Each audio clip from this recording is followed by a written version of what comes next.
Throughout 2018, there were a lot of good games released, like God of War, Super Smash Bros. Ultimate, Spider-Man PS4, and my personal favorite, Super Seducer 2. But nearing the end of the year, there was one game that caught my eye, a game that, when reading up on it, I found out had been in development for 10 plus years.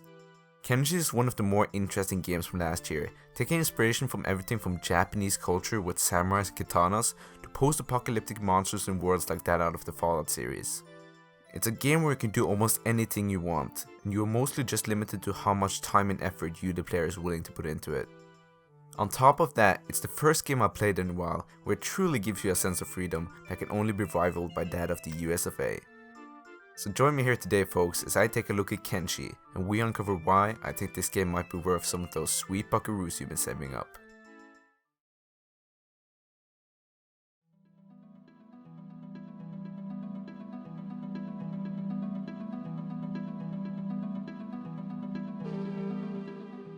KENSHI is developed and published by Lo-Fi Games, a company that for the first 6 years was run by one man, but has since picked up a whole 3 new members. The Steam description lists the game as a free-roaming squad-based RPG, focusing on open-ended sandbox gameplay features rather than a linear story. Guess they were trying to bait some normies into buying the game. I think a much better way of trying to explaining this game to someone is just to say that it's a game with a little bit of everything in it. It has RPG elements similar to old school JRPGs. It has this weird RTS-like combat system that kind of reminds me of a MOBA. It can sometimes be brutally difficult like a Dark Souls game, and it even has a character customization system like the frickin' Sims. This game just really excels at taking cool and different mechanics from different games and putting them together into this one piece of slave simulator.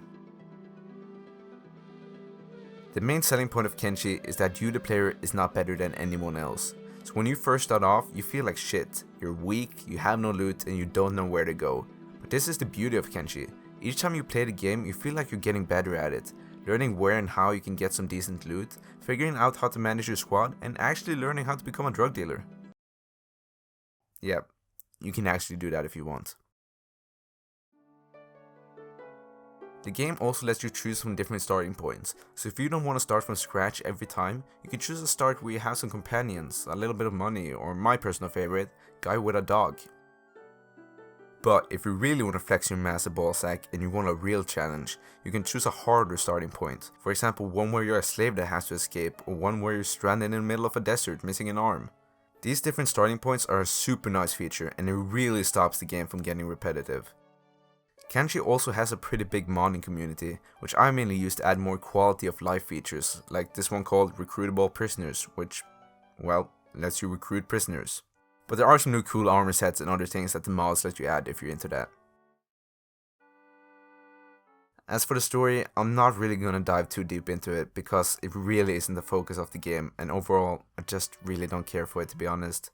Personally, I feel like the story in this game mostly comes from the experiences you and your crew go through. But the game does seem to have a decent amount of lore backing it from what I've heard, and there are some rumors going around that Lo-Fi's next game is taking place in the same universe as KENSHI.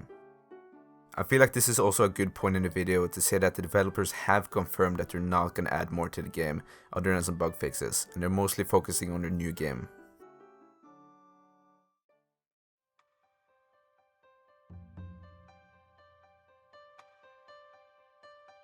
Now, even though there is a lot of fun to be had in KENSHI, the game doesn't come without some bad.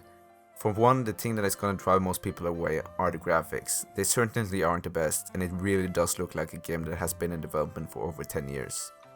The game also has a decent amount of bugs, which, depending on when you watch this video, may or may not been lowered.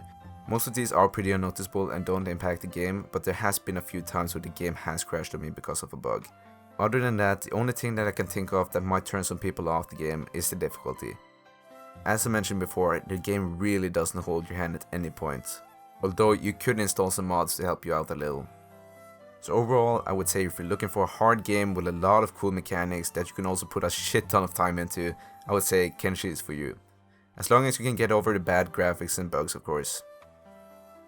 If you're looking for other recommendations, I would say check out RimWorld or Factorio. They're both great games that you can put a lot of time into, although I would say KENSHI is a very unique and weird game.